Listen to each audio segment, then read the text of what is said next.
Ania ako karon naghandom bitbit ang imong payong nga kaniadto ako ray nakaangkon. Apan sa gihapon ako naglaon, bisan sayod ako, ikaw dili ko na maangkon.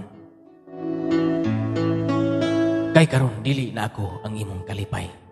Kaya naa ka naman sa laing mga bukton nagpauraray. Gihilak ko na lang sa hilom uban sa pulong nga ako rang giluom. Kasakit ni ining dughan nga kanunay ako rang gipugngan.